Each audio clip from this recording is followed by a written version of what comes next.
Monsieur Maviotti, suite à mon contrôle, je constate que les montants déclarés à la CNSS ne correspondent même pas à ce qui est écrit dans vos livres de compte.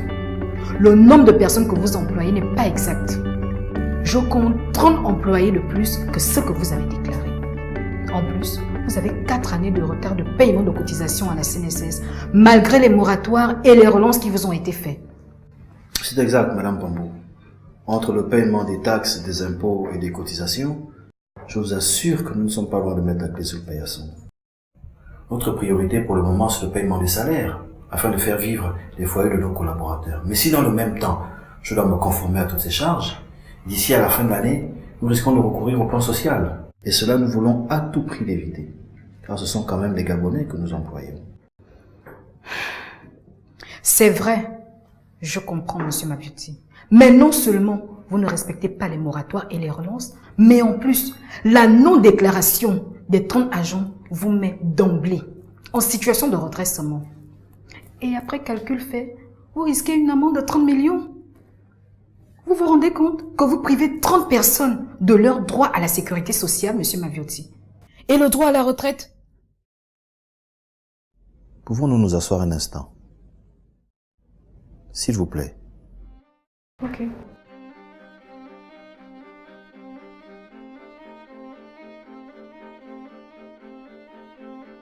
Vous avez raison, madame.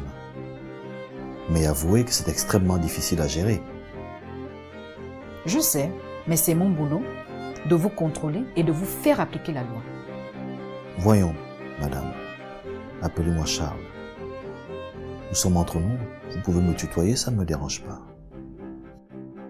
Bien sûr, Charles.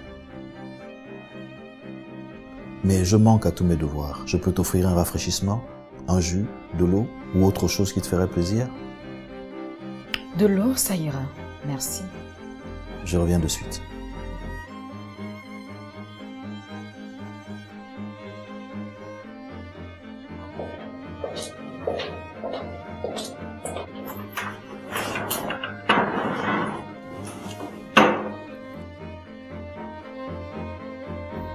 Merci.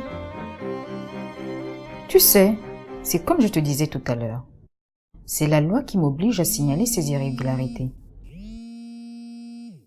Et je ne fais que l'appliquer. C'est tout. Excuse-moi. Allô? Je sais.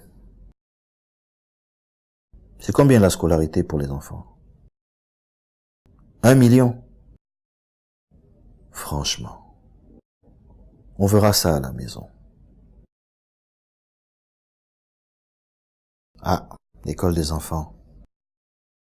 Ah, moi je n'en parle même plus. Alors que disons-nous par rapport à ta mission? Je ne comprends pas, Charles. On peut s'arranger. Nous sommes entre nous, n'est-ce pas? Charles, je fais mon travail. Je sais qu'on se comprend. Écoute, j'ai un client qui vient de me payer. Je te propose 500 000 francs pour t'aider à assurer les frais de scolarité. Et j'avoue qu'en ce moment, c'est un peu pénible avec la flambée des prix des fournitures. Qu'est-ce que tu en dis? Eh ben, je ne mange pas de ce pain-là. Tu me vois risquer mon emploi pour ça?